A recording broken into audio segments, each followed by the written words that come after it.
Hi friends, welcome back to my channel unbox kitchen. ఈరోజు ఈ వీడియోలో టేస్టీగా సింపుల్గా అయిపోయి చికెన్ కర్రీని ఎలా చేసుకోవాలో చూద్దాం. ఈ చికెన్ కర్రీ రైస్, రోటీ, చపాతీ దేనిలోకైనా కాంబినేషన్గా చాలా బాగుంటుంది.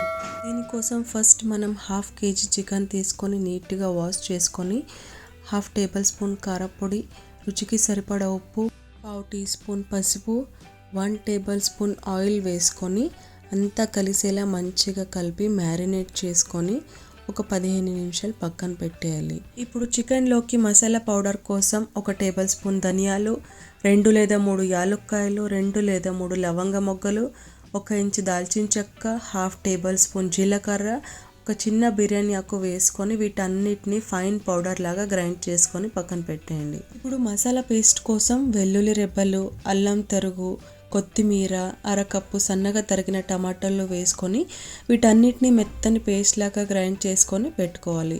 దీనివలన చికెన్కి చాలా మంచి టేస్ట్ వస్తుంది. ఇప్పుడు స్టవ్ మీద కడాయి పెట్టుకొని 3 టేబుల్ స్పూన్స్ ఆయిల్ వేసుకొని ఆయిల్ బాగా వేడయ్యాక 1/2 కప్పు సన్నగా తరుక్కున్న ఆనియన్స్ వేసుకొని బాగా వేయించండి. ఆనియన్స్ గోల్డెన్ బ్రౌన్ కలర్లోకి వచ్చేదాకా వేయించండి. ఆనియన్స్ బాగా వేగాక ఇందులోకి మనం ముందుగా మ్యారినేట్ చేసి పెట్టుకున్న చికెన్ని వేసుకొని బాగా కలపండి. ఇలా అంతా బాగా కలిపిన తర్వాత చికెన్లో నుంచి వాటర్ ఊరి ఆ వాటర్లోనే చికెన్ బాగా ఉడికేదాకా మూత పెట్టి వదిలేయండి.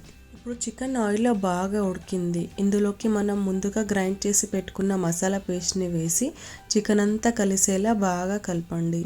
ఇలా బాగా కలపడం వలన మసాలా అనేది చికెన్ అంతా పట్టి గ్రేవీ అనేది చాలా టేస్టీగా వస్తుంది. ఇలా అంతా కలిసాక మూత పెట్టి మీడియం ఫ్లేమ్లో కొద్దిసేపు బాగా ఉడకనివ్వండి. చికెన్ అంతా బాగా ఉడికి ఆయిల్ అనేది పైకి తేలుతుంది. ఇప్పుడు ఇందులోకి మనం గ్రేవీకి సరిపడా వాటర్ వేసుకొని చికెన్ అంతా కలిసేలా బాగా మిక్స్ చేయండి. ఇప్పుడు ఇందులోకి మనం గ్రైండ్ చేసి పెట్టుకున్న మసాలా పౌడర్ని, 1 రెమ్మ కరివేపాకుని, 2 పచ్చిమిర్చిని వేసుకొని బాగా కలిపి మూత పెట్టేయండి.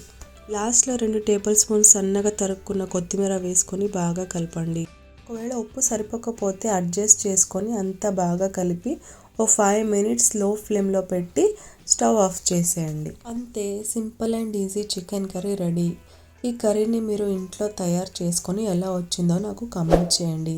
వీడియో నచ్చితే లైక్ చేసి, షేర్ చేసి తప్పకుండా సబ్స్క్రైబ్ చేసుకోండి.